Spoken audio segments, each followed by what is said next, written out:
Hey guys, what's up? How y'all doing? I'm here to give you guys a recap on the new episode of ReZero Starting Life in Another World Season 2 on episode 40 or episode 2 of part 2 of season 2.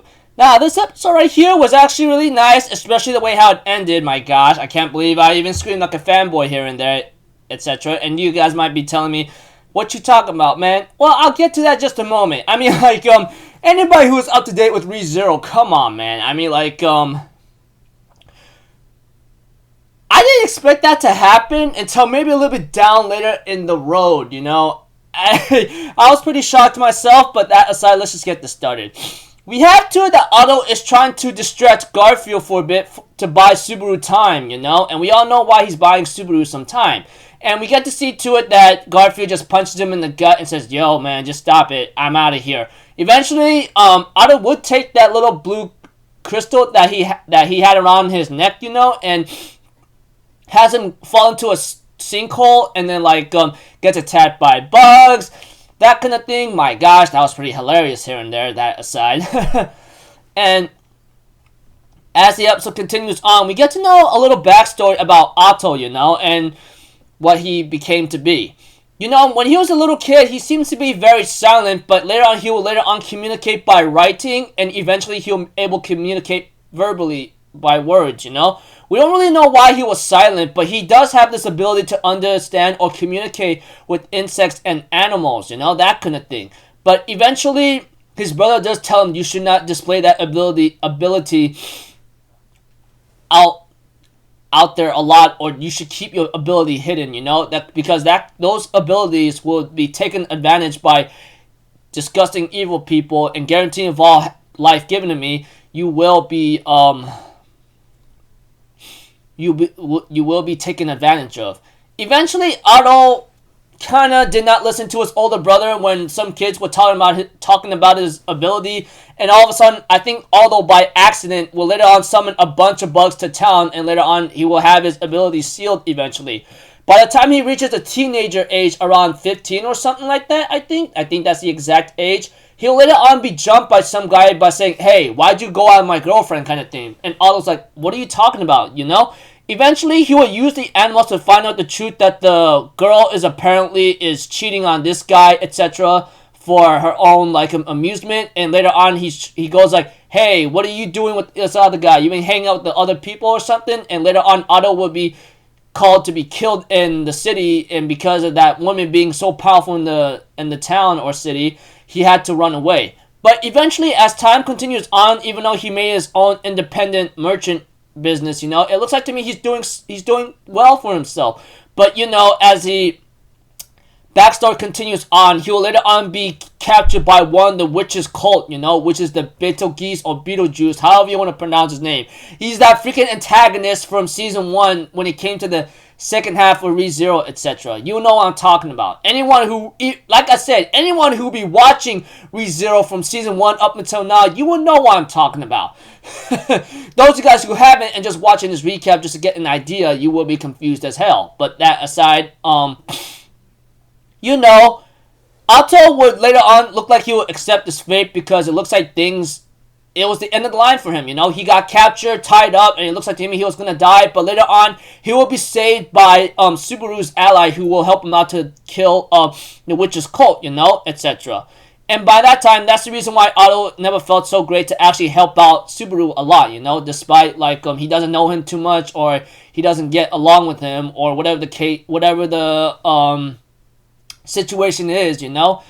He does care for him and wants to buy him time, but you know, Garfield was too much for him to handle. And you know, Ram shows up. You know, Ram, pink-haired ogre kind of girl, the one that's always strict and says Barasu is useless, etc. But she has her faith in him, and you know, Otto tries to talk to her in a calm manner, but she tells Otto, it's Ram-sama. You got it? I'm like, oh my gosh, that arrogance and you know, that kind of thing is just hilarious in many ways to one.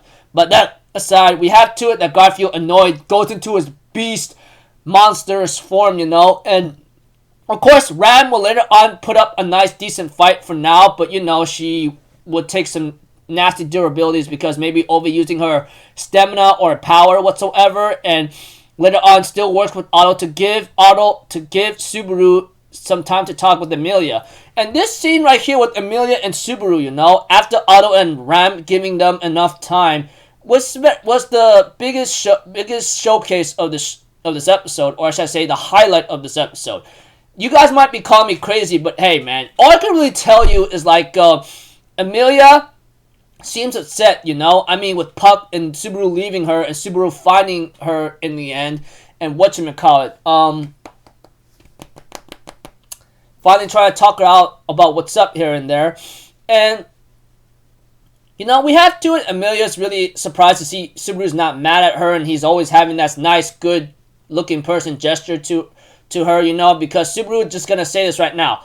All I can really tell you is that Emilia and Subaru are arguing against each other, you know, that Subaru says, hey man, I love you. I will forgive anything about you. I love every part of you, even the ugliest and bad parts, you know, that may not be all that great, but hey, you know, that kind of thing. Emilia's like, oh, so you're talking about me being useless, etc. How can you love me like this? And then it's like I said, Subaru says, I love you, and Emilia's like, I don't believe you kind of thing. That's the kind of conversation I've been trying to get it out of, you know, but I'm pretty sure there's more in-depth analysis about that, you know, that aside when Subaru and Emilia are arguing with each other, you know, and Subaru really tells it, look, I love you, okay, that's the reason why, like, I'm going this far, I suffocated, I went through hell. I mean, he can't tell her explicitly about what hell he went through, because, you know, it's gonna get him in a pausing moment, or it could get Emilia killed. I mean, we all know his freaking return by death ability, we all know that, that's been showcased throughout, not 100% of the time when he dies, etc., and returns at a certain checkpoint, like starting over at a certain checkpoint, whatever the case may be. That aside, Subaru was just trying to tell Emilia, I love you, I want you to get this out, I don't want you to like hold this all to yourself, you know, I want to be your supporting like crutch when the time comes. But Emilia doesn't believe him and says, if you really loved me, why the hell did you leave me when I told you, promised me you stay with me until morning, huh? Why did you leave me, that kind of thing, etc. Subaru can't really give his exact answer to her, or he can't tell her, or he can't at all, because maybe he made a promise with Puck, or maybe there's a big reason behind that. We don't know, but we'll find out eventually. That's the thing. But whatever the case may be, Subaru does tells Emilia that I love you. This is why I'm doing this for you. I love you because I believe you, or I believe in you because I love you. And Emilia's like, oh, you're so selfish kind of thing. Why should I even bother believing you? You're not even allow me to believe you. And Subaru says, okay, I'll prove it to you. He puts his hands onto her shoulders and says, if you don't like it, you are more than welcome to dodge it, you know? And Emilia just closes her eyes, and then Subaru just gave her the kiss. I'm like, OMG, I can't be the only one who freaking fanboyed or fangirled, however you want to say it, or be that person who would clap their hands so hard and scream, woohoo, woohoo, woohoo. I can't be that only one, okay? I freaking shouted that out loud. I'm like, oh my gosh, oh, kind of thing, okay? I know what I'm doing is like cringe, you know, and people might be saying, oh my gosh, dude, you're just embarrassing yourself. So what? Okay? I am just shocked to see how that became, alright? Like, seriously, I mean, I can't be the only one who freaking squealed or screamed like a fanboy or fangirl, however you want to call it, okay? But he says, no matter what you do, no matter where you go, it doesn't matter where you start, it all matters how you end it, you know? Those words of wisdom came from his mother alone, you know? And he told her that, saying that the most important person to me in the world told me that, you know? Although Emilia seems to be troubled at first, and then the episode ends off with Garfield meeting with Subaru and Emilia, with Emilia holding onto Subaru's arm behind him, and Subaru's like, hey man, sorry to keep you waiting, and Garfield's like, it's not like I was waiting for you anyway, okay? And the episode ends off there. So yeah, this episode right here was nice. The songs, that song right there towards the end was slick as heck. I would prefer a different emotional soundtrack, but I'm pretty sure that soundtrack has always been used a lot throughout the time of ReZero, you know, that kind of thing. And yeah, Subaru gave her that kiss, man. I mean, he got his kiss when he was on death's door, you know, but unfortunately that was not really counting. That was not very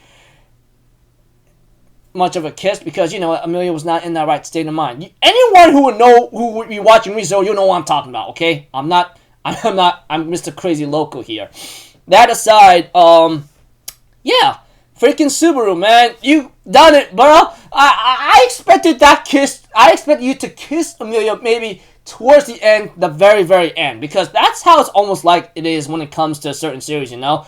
Boy and girl kiss each other because we love each other, you know, I don't want to let you go. This is my proof of love to you. I'm doing this because I'm telling you that I really do love you kind of thing, etc. That aside, you know, after so much hell, after so much torment, after so many deaths in gruesome, ugly ways, painful, more painful than the last possibly, the boy or the man or the Chad gave his kiss to the woman he really loves, Amelia Tan. Talk about crazy Milanakis right there, huh? My goodness gracious. So I'm looking forward to next episode. It's gonna be crazy. I know it for sure. I don't know what Garfield's gonna do because he does come out and shows up in front of Subaru and Amelia at the end of the episode. So I hope Ram and Otto are okay. Well, Otto, I'm pretty sure he must be messed up pretty badly. While Ram, I'm pretty sure she's out of stamina and possibly on a bloody floor. But hopefully they're not dead. But we'll have to see. I'm pretty sure they're not dead. If that's the case, guarantees all that Subaru did led them to their deaths. Okay, enough of me being a little pessimistic, but yeah, man, Subaru, boy, congratulations. I never expected you to get that kiss early already, you know. I know I'm acting crazy Milanakis right now, but hey, that's just me. Anyways, looking forward to next episode, man. If he saves Amelia, now on to the next checkpoint, that's saving the mansion, okay? We don't know. We'll have to find out. So until then, people, my friends, I'll see you guys in the next video or so. I'm Alpha Zitto. Have a good day, and I'll see you guys next time, alright? Peace out. Bye-bye. Toot-toot-toot.